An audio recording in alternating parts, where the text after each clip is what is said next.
recently been diagnosed with bipolar disorder. I can be anxious and starting to dip into a point of fear and paralysis and anxiety. Post-traumatic stress disorder is what I'm supposedly suffering from now. They said that I had brain damage.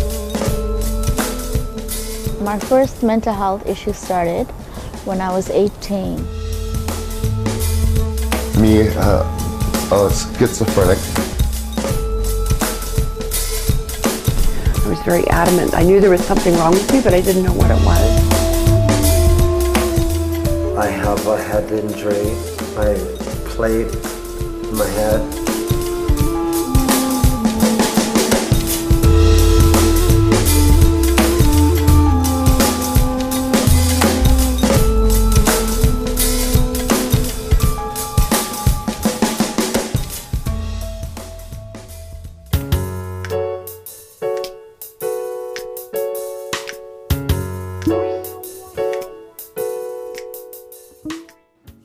I'd go to school, people would, I'd have these phases where I'd blank out and stuff, and I'd come out of it, kids would be laughing at me. So I'd give them all my cigarettes just to try and, to be popular, not popular, but accepted. And I remember they'd burn my jacket in the winter. I had one of those big winter jackets, and I'd come home with cigarette burns all through them and stuff. I lay down in front of the middle of the road on Young Street, south of Shepherd Avenue, and I got run over. I was hit by a field hockey ball at the side of my head. I knew there was something wrong with me, but I didn't know what it was until working with a psychiatrist and finding out that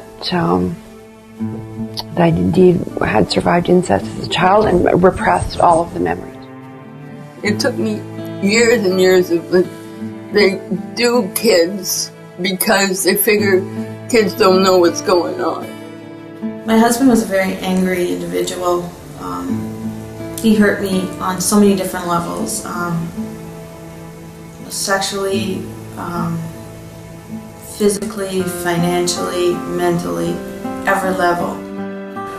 My most traumatic event out of having this illness came to me back in 2005. One day, I just woke up and I didn't want it anymore. And I wasn't the same person. I was not the same person who went to bed. And I proceeded to undo everything that I had helped build up for those 8 years. In my 30s, I faced some terrible memories of being abused as a young child. And I tried to discuss this with my mother, but she denied it. Oh, I've been beaten up a lot because I opened my mouth.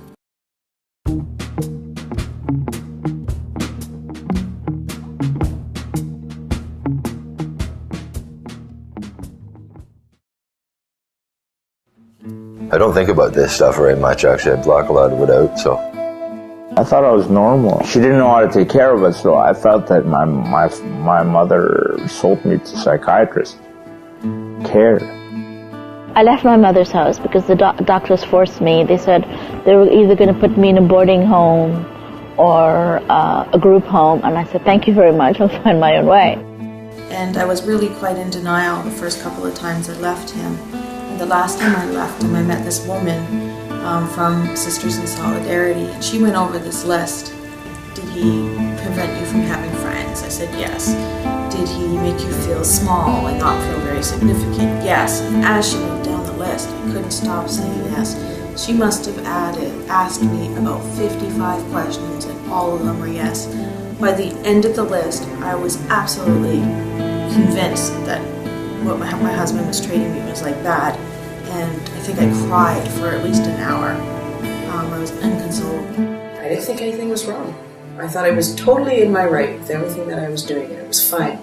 And my husband was wrong, and he was bad, and my mother was wrong, and she was bad, and the doctor was absolutely wrong because I did not have bipolar disorder, and he was bad too. So nobody could talk to me. I wasn't going to listen to anybody.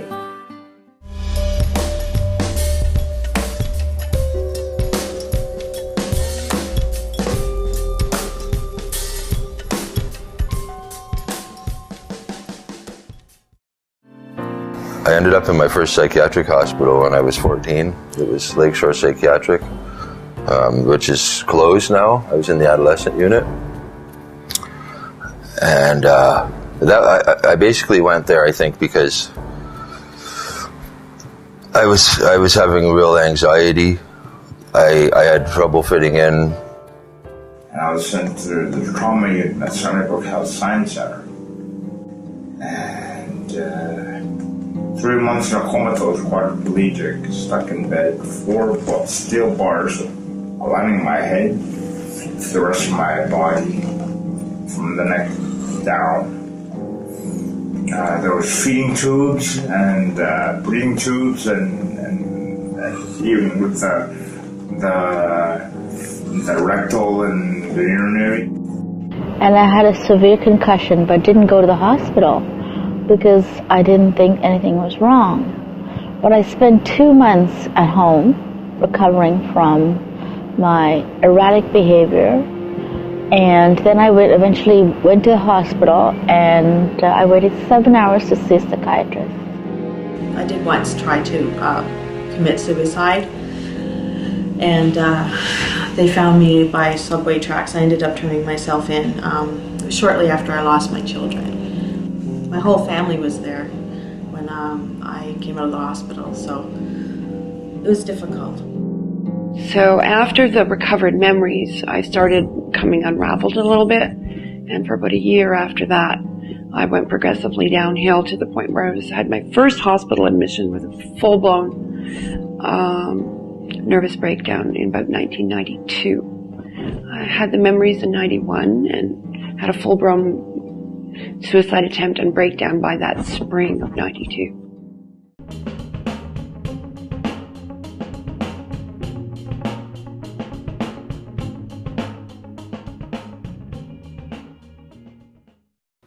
When I was a kid, I had hyperactivity, and I was on Ritalin for that. But looking back, I think that it was probably more like ADD-HD. They just didn't know what that was at the time. Anyways, I used to sell my Ritalin anyways to the other kids in grade 7, so I didn't take it much. I was out of high school. I was 21 years old. I finished pill studies from Ativan to clonazepam, Haldol, lithium, setting myself up for family benefits to obtain money to look after myself after being unemployed. I was using drugs to keep myself numb to that pain, but I suppose when you're lost in bitterness, that's all it is. It's all yourself. I got out of jail. I had a psychiatrist. I finally got medicated. I ended up back in the hospital, back and forth over the years. The last time that I really had came close to being admitted was 2008. I got it in my head that I didn't want to take my medication because it was all about pharmaceutical companies making profit, not enough about helping me. I don't know how I got this in my mind, and I really had a hard time. My worker got me back on my meds and stuff just in time. I think I was on the verge of going back, and that would have been the first time in a while, because I hadn't been for probably about 5 or 6 years before that. So now it's probably been about 10 years, so it's good. I'm having a pretty good run out in society. They got me on medication, and then I saw a psychiatrist. And then I kept getting sick over the years for the next, through my 20s and 30s. Practically every year I was in the hospital.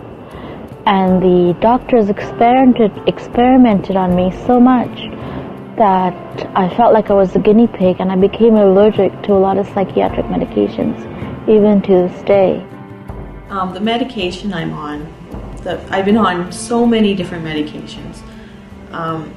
They don't know how I'm going to react to the medication, so we have to try it for 6 weeks. So I've had a few medications that have given me like stroke-like syndromes and like trips to the hospital thinking I'm gonna die. Then I just get told not to take it. I'm taking lithium for it. It's been about a month and a half since I've been taking lithium. Great results. It's like I was on medication, so I finally decided, well, you know, what are drugs going to do? I don't care, you know. Prozac, Seroquin, clonazepam, lots of that. And what it was doing was making me sleep so much I couldn't get out of bed. And they put me on a really low dosage, like 0.05. But it was making me lose my mind. And one of the things I love about myself is my mind. I can do programming in computer, I can do Sudoku puzzles, I can do problem-solving things, even math. I'm not so good at math. I can do math, but when I was on clonazepam, everything just blanked all the time. I couldn't remember.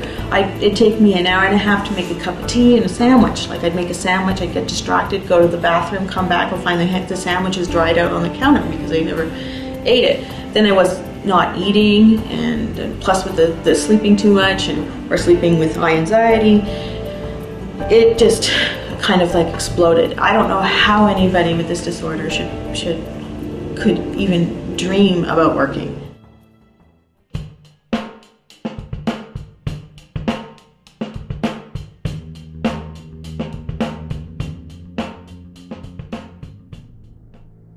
Well, most of the recovery, physical recovery, took 3 months. From August to November. From being in a coma for 3 months. And then woke up out of it. And was as if there wasn't anything that happened.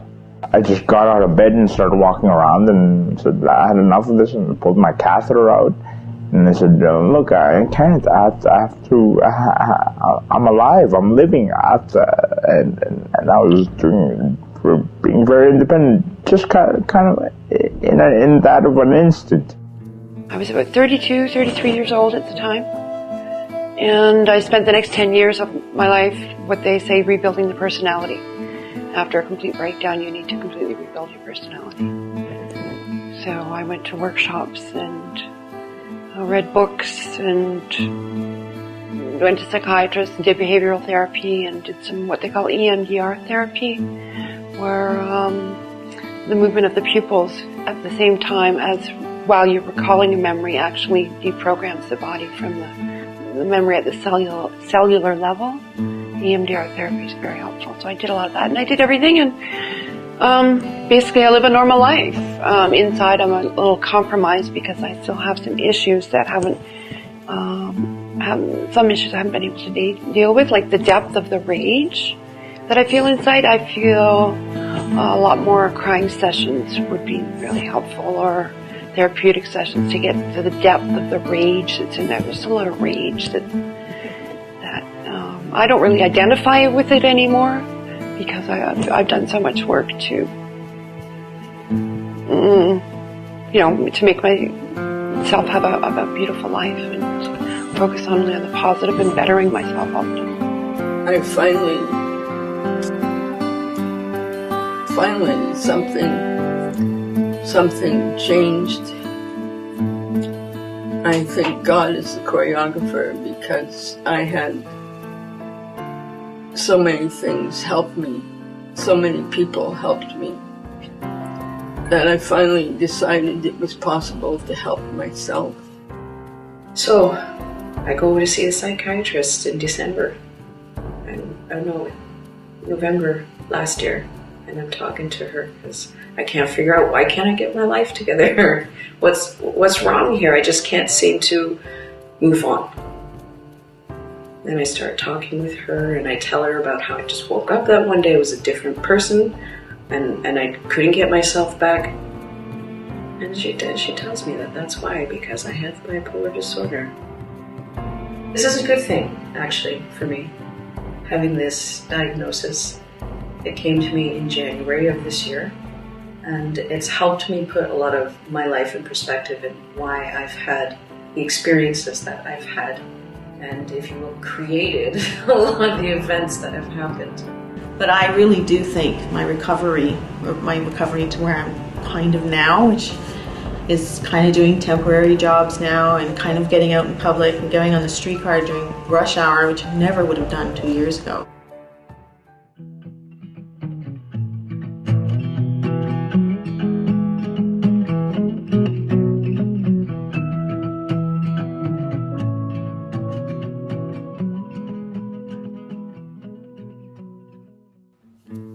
I used to play in bands. I was good at one thing. I was okay at art. This birth mother of mine that I mentioned was an artist.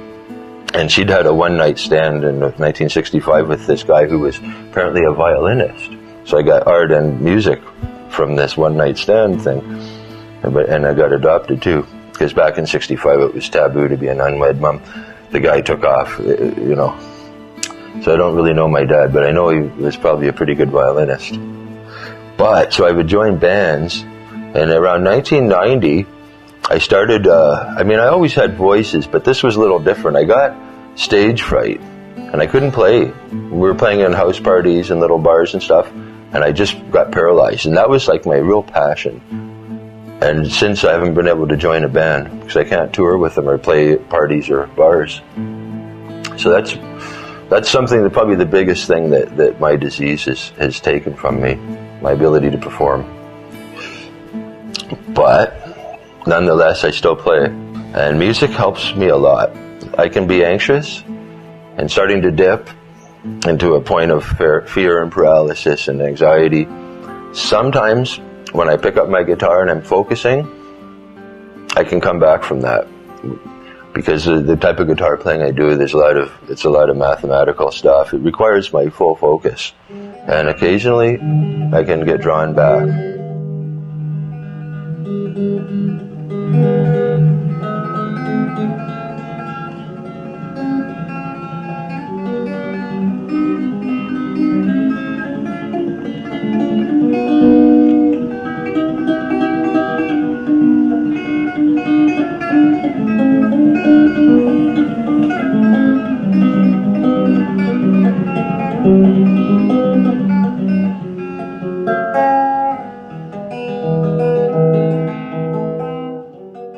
And sometimes, doing visual art can help, because again, you're focusing, depending on how passionate I am about what I'm painting.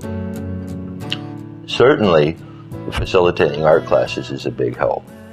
That really helps my mental illness, because it gives me a sense of value.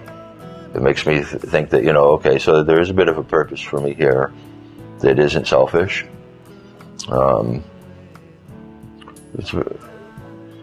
I'd say that there's no question that the arts, in my instance, have been really helpful in combating the symptoms of my schizophrenia. We can always erase and take it. So now put these little markings in his wings.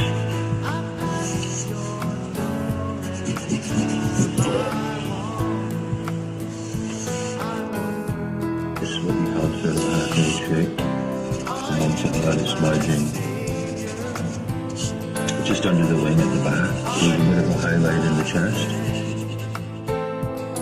This piece is called Who Wants My Dragon? Someone Please Buy My Dragon. And it's about somebody who's trying to sell her art. That's a favorite theme of mine, people selling pottery and art, as you can see. And she's fairly desperate, as you can see from her eyes, to sell her painting. She worked really hard on it, as you can see. And the whole thing's really just symbolic of how difficult it is now to sell art in these times. Working with the arts, express creativity. It helped me with my focus, my concentration. It helped me with my thoughts. So it was more of a physical therapy that I found, and an intellectual therapy. So it's very therapeutic to me that way. The Vantager Art Studio is very therapeutic. Many times when I've been depressed, I've gone to art. There was an art therapy room in the hospital that I was there every day, every single day for 3 months. I was in the art therapy room. Art really is very healing, I find, in all aspects, not just one particular medium, all aspects of art. Drawing, painting. I find clay work when I was discovering that I'd been abused and I went for art therapy. I went to this one art therapist that had clay work, and I did clay work every day with her. Well, not every day, once a week with her for 1 year. And the pieces I turned out were just magnificent. I never knew that that clay therapy was so healing. I found the medium of clay the best healing that I've ever worked with. It's the sculpture of my daughter and I, representing the bond between the two of us. I recreated a painting by Lorne Harris that I saw in the hospital, and the trees represent stark women in their struggles with mental illness, sitting at the edge of the lake. This is a representative of an iceberg that I drew, reminding me of the women recovering from abuse program, that the women behaved like iceberg. They had very little to share, but they had tons of information underneath the surface that wasn't being explored, and I found they represented icebergs. I really think the road to recovery was through my art. I find that it just takes you into a different world and where you feel safe. I feel about this piece is because it's a kind of like turning over a new leaf for me, where you're kind of like peeking over into the horizon and looking forward to it with these big bright eyes of a nice, healthy, happy future. And that's why I really love this piece. I relied on art to soothe me.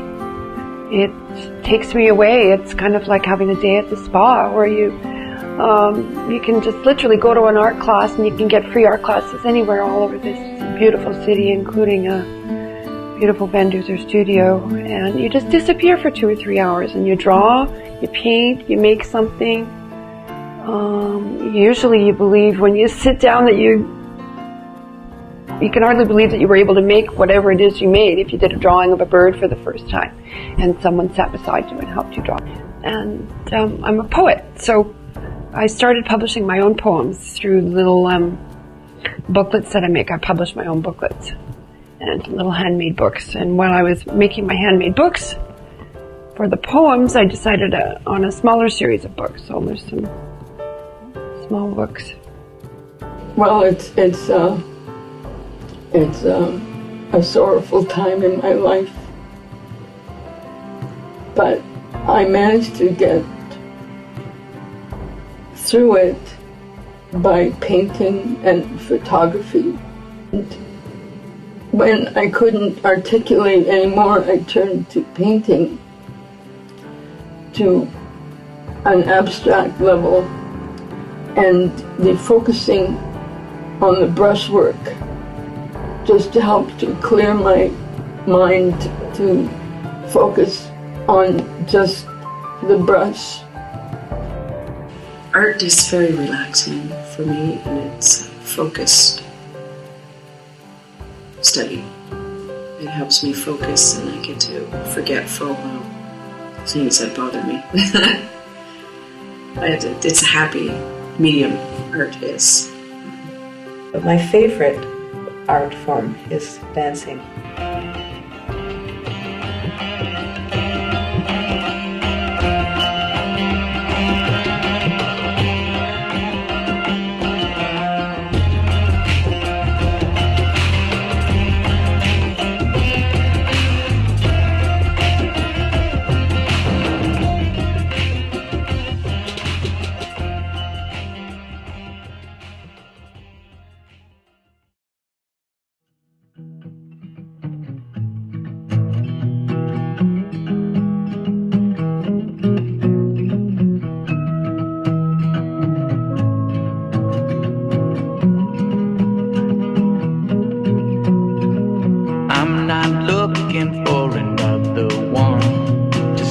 myself from going over. I say I'm not listening for another one.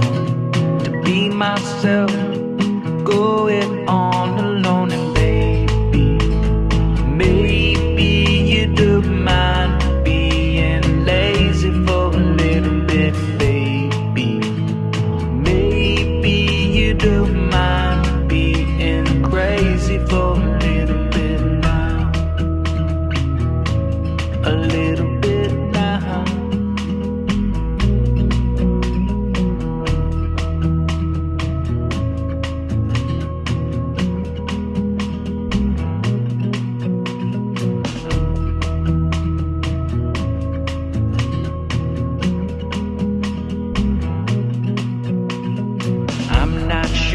Be